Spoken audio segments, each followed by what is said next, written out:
Hello, everybody. My name is Elle, and thank you so much for tuning into my podcast called A Quiet Voice, where I talk about the thoughts and opinions that went through my mind as an introverted Gen Z. So find a warm drink, a comfortable place to sit, and relax as I take you onto a trip into my mind.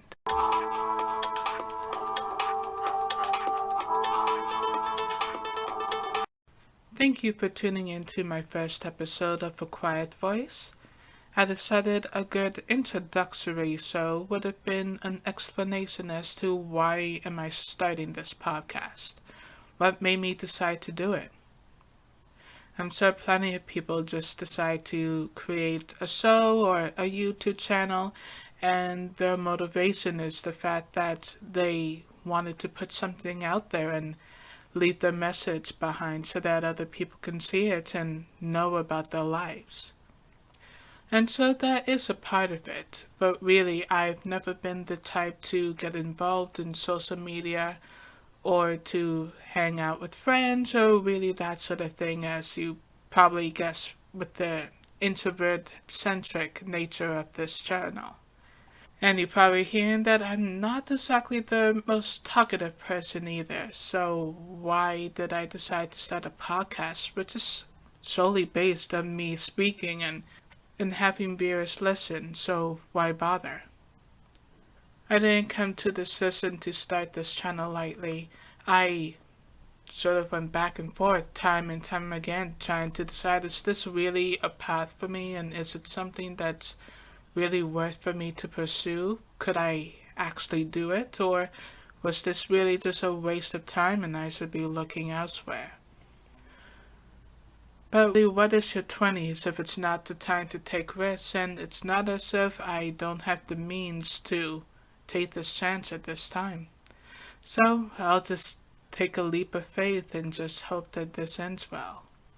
I decided to begin a podcast partly because of the pandemic. Of course, this is the times we're living in, and any job of which you don't have to leave your home is sounding pretty good right now. I had a job not long ago, just at the end of 2020, of which I left despite it being considered to be an essential job. So it was, through all means, it was pandemic proof, so I would have had reliable income and stability. But there are times with which, even though a job checks all of the boxes, it just really isn't meant for you. And you know that, but admitting it and actually following through, it does take a toll, and that's not something you really think of lightly. So over the course of the next half hour or so, I'm just going to go over my story to explain to you all why I decided to take a leap of faith and really go against what every instinct in my mind was telling me to do when I decided to go and begin this podcast. I guess I'll start at the beginning. What was I doing before I decided to launch this podcast? Well, about a week prior to my province, Ontario, going into the first COVID-19 lockdown, I got an offer to work at one of the 5 big banks here in Canada, working at one of their call centers. And as you guys probably know, the bank is not going to be closing during a pandemic. In fact, all business will go up due to customer inquiries wondering what they're supposed to do now that they're losing their jobs and what can the bank do for them. We have a whole bunch of callers calling the call center for the first time instead of being able to go just walk down or drive to their local branch. They no longer had those close relationships they had with their associates in store who knew their name and their whole history. Those were temporarily closed or their hours were severely restricted. So now they were calling these faceless associates over the phone to help them through one of the most challenging financial periods of their lives. As you can probably guess, it's not exactly the most calming job that you can get. During the pandemic, people are stressed out, wondering how are they supposed to make bills meet because of them getting laid off or just let go from their jobs. They're wondering if they'll even have jobs to go back to once the pandemic is finally over, as a lot of these companies actually did have to close their doors. And others were just giving the notice that you're laid off for now, but we'll see what happens, so you may or may not have a job to go back to. Given the times that we live in, I'm pretty sure it's similar into Canada as it is into the States, in the sense that people are not saving as much as they used to. So when the pandemic hit, they did not have any sort of reserves into their accounts. And any that did were draining it really fast.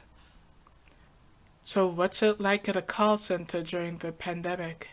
It is one of the most stressful things that I've ever had to do, and it made university seem like a cakewalk in terms of retaining knowledge and dealing with actual communication skills. All of those courses in university, business communications and all of that, you pretty much had to disregard everything you learned in that class, as you'll be trained with the bank's own education center to find out their tactics, but still were not tailored towards people during a pandemic, but just generally how you handle customers and how you can give them less than ideal news over the phone. But it doesn't get easier. You don't learn a new skill of how to tell somebody, I'm sorry you only have $5 in your bank account, but there's nothing we can do for you. Or how to tell customers, this check that you deposited was not actually a check, so no, we cannot release these funds for you, even though you have no money to buy groceries. Or, I'm sorry that this happened, but in order to get you a new debit card, which since you lost yours, you're going to have to come and see us at a branch, which may be 3 hours away for you, because all of the newer branches are not currently open, and the address on file was too new for us to send you one through the mail, as that would be a safety risk. Having customers yell at you, swear at you, tell you to go and get your manager to somehow make the problems go away, and then saying they're going to switch to another bank when it's not your fault. It's not theirs either in a lot of these cases. But the pandemic happened, and so all of those people who were just making it meet suddenly did not have the means to get through this pandemic. And that was just the personal banking customers, since I didn't actually work with the business department.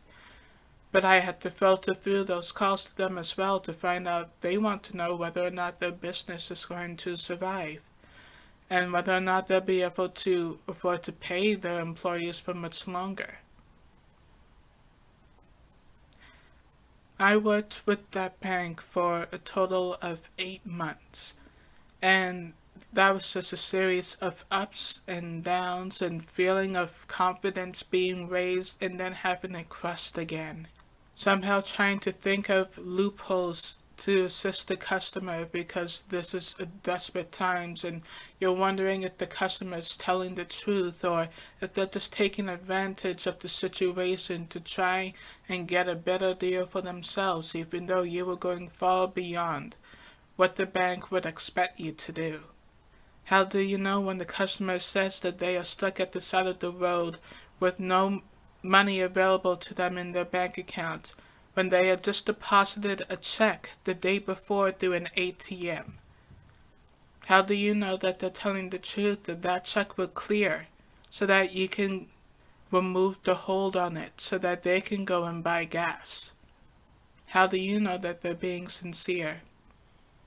Are you willing to put the risk onto yourself in case that check bounces back and the bank is then liable for those lost funds and your name is onto that removal?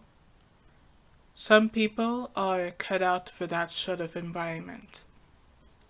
I think perhaps if I was put into a different department rather than everyday banking, that I would have been able to last longer or perhaps make an actual long-term career there. But there's something about everyday banking, everyday personal banking, of which you are the department that filters through all of these calls first. Some customers didn't even want you, they wanted to get to some specialty departments. But for some reason they got filtered to you, they were waiting for 40 minutes, and then you tell them, I'm gonna have to transfer you. And then the yelling begins. You sidestep their aggression and acknowledge that they have a reason to be upset. But what can you do other than say, thank you so much for your patience, we apologize for the wait. It'll just be a moment as I have to put you on hold to get you in touch with a specialist that can assist you.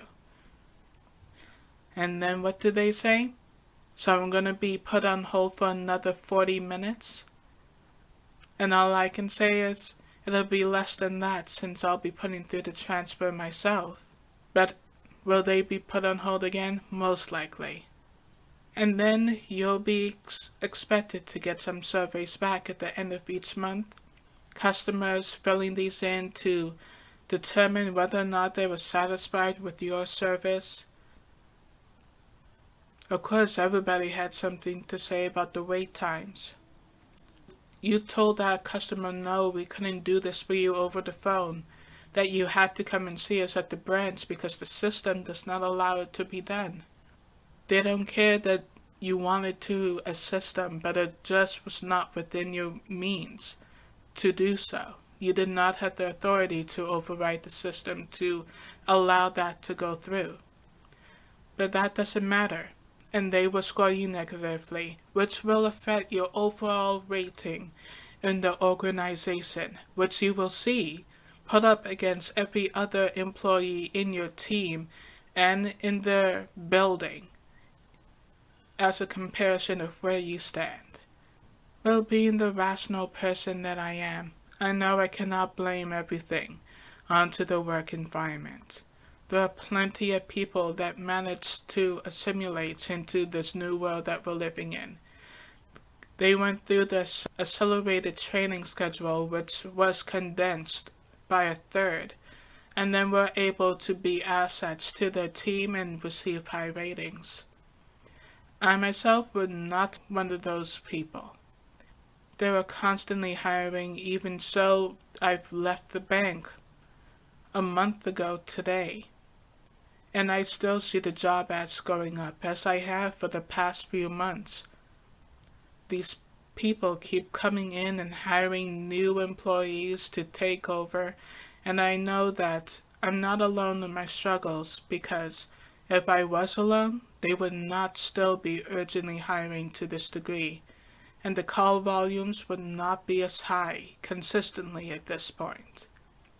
I left right before we went into the second lockdown, and call volumes had not decreased whatsoever from what they were when I started. Yes, I'm fairly certain a bunch of people had difficulty assimilating into that environment. So, with that being the case, I needed to find something else.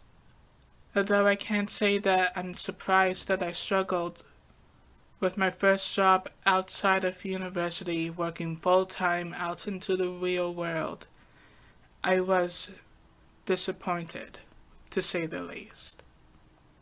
I was a good student, and I did very well all throughout high school and university. I was liked by my professors, and we had no difficulty having conversations about coursework or the application of such information that they were teaching us, but I always had some doubts at the back of my mind, whether or not I'll be able to carry this out with me and use it once I was no longer a student. My family was not, well, at least my mother, to say the least, was not that surprised. Me getting a job at the call center for the first thing was something that was outside of my zone. Really, she still thinks of me as this little girl who still does not like to talk to people, gets nervous, and somehow does self-sabotaging means in terms of my communication. I can be a well-spoken young professional, and you would never know that I had trouble talking to strangers as a young girl. On good day, you may never know that I actually had trouble just speaking as a young child. I had a list all through childhood, which I never got any actual help for, as you put onto a waiting list early on in elementary school. And by the time I finally made it to the top of that list, they deemed it was no longer necessary for me to receive speech therapy, because I was by that time capable of pronouncing the letter S and saying the word sun, and that was deemed satisfactory. It did not matter that people still had difficulty understanding what I was saying. It didn't matter that my mother still didn't understand about a third of everything I said, and my sister had to work as being our translator. Eventually, I lost the lisp, and then I transferred into a monotone sort of voice of which had no tone intonation whatsoever, and everything I said sounded dead. Fast forward a few more years, and some braces, and then my speech changed again, turning into a sort of British UK accent that had people constantly asking me through university, where was I from? Am I from Britain? Am I from the UK? Where are your parents from? What is your background? All these questions that I got for years, and my explanation was it's just left over from a speech disorder. I had a lisp and now I sound like this. And now, over the last year, my speech has changed once more. A slight stutter in how I speak, and once again I can hear the lisp starting to set back in as it becomes more and more work for me to actually speak in full-length sentences. That's also not the most pleasant thing when you work at a call center, and just having to spend so much time focusing on speaking so that you're understood, when your mind is trying to think about what process to use and what alternative means you can give to the customer, all within the span of 5 minutes, as that is the expected customer handle time you're supposed to have with every call. It was too much. After a few months on the team with my managers, he finally had the time to sit down and do my coaching session with her herself rather than the assistant manager. She ended up asking me the question of whether or not I believed that this job was the right fit for me. And as many of you probably know, that is the inclination that there will start to be negative repercussions in your near future if things don't significantly improve and improve quickly.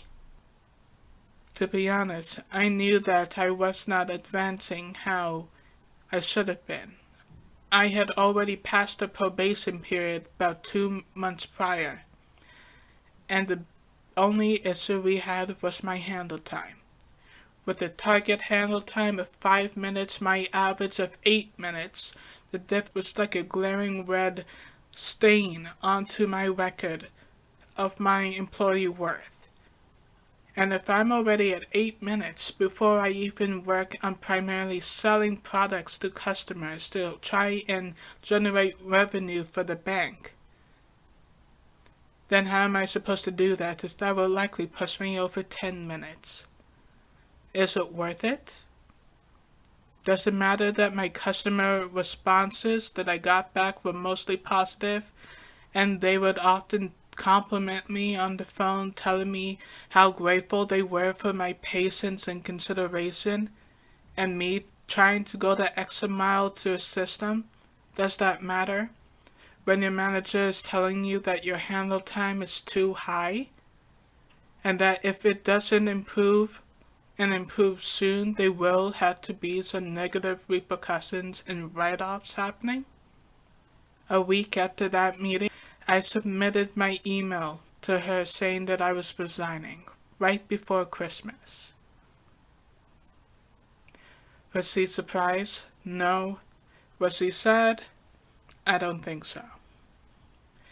I had a stable job during the COVID-19 pandemic, and I resigned because I didn't want to be there long enough to get fired.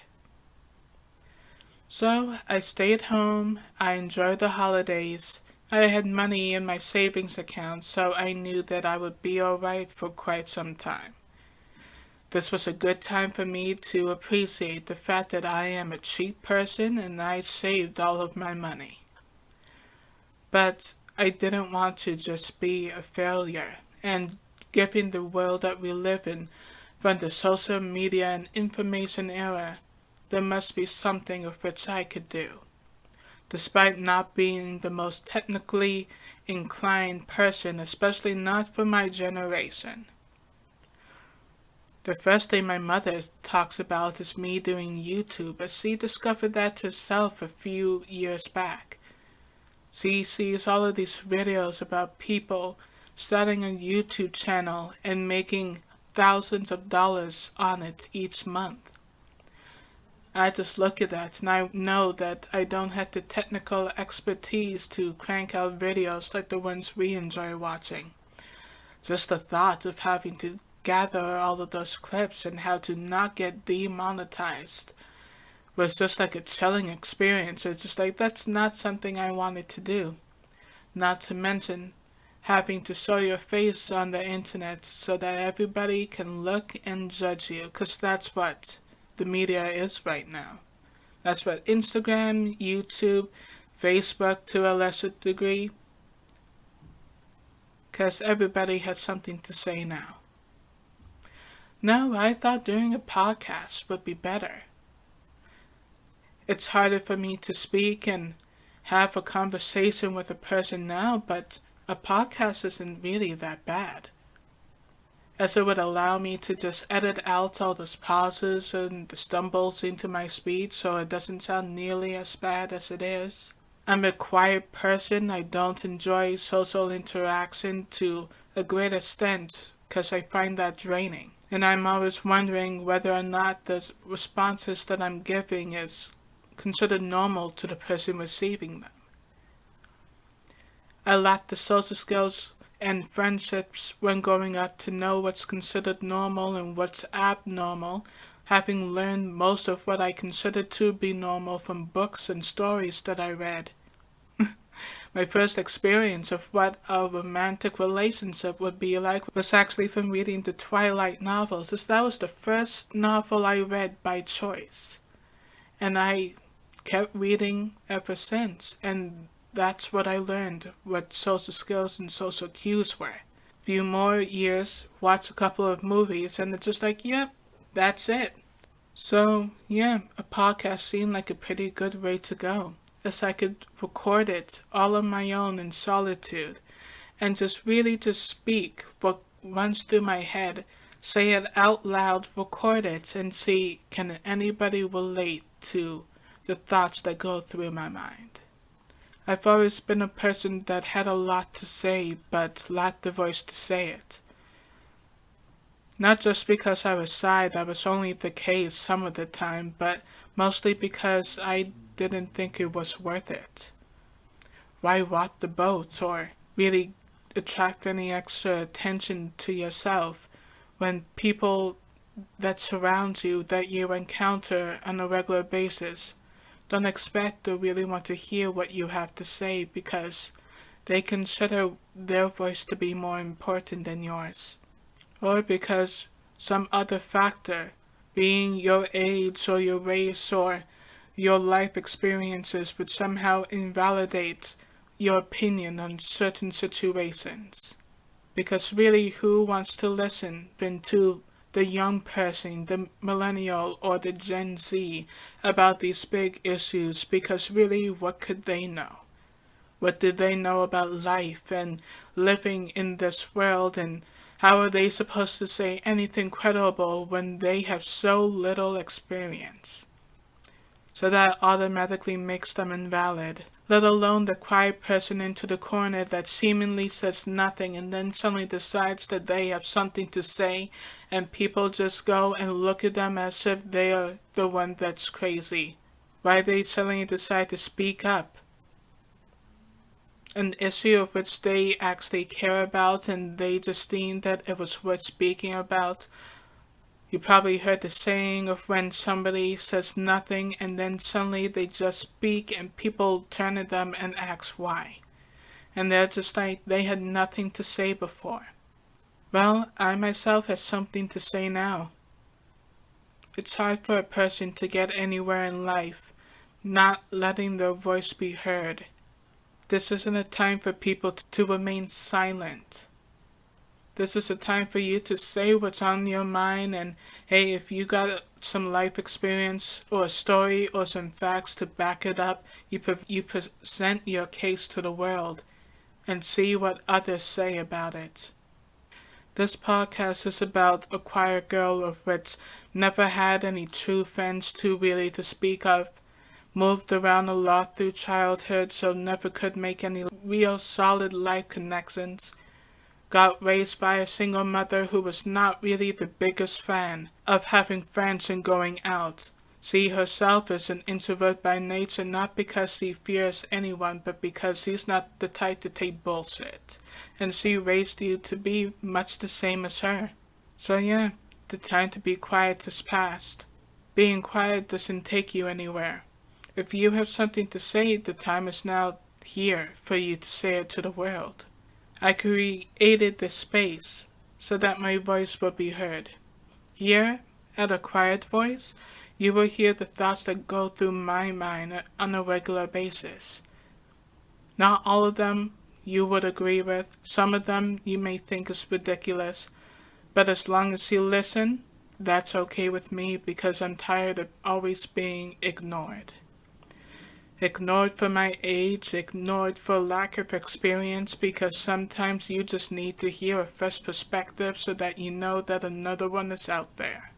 Here at A Quiet Voice, you will have a chance to just sit down, relax, zone out from the world around you and take a trip into my world.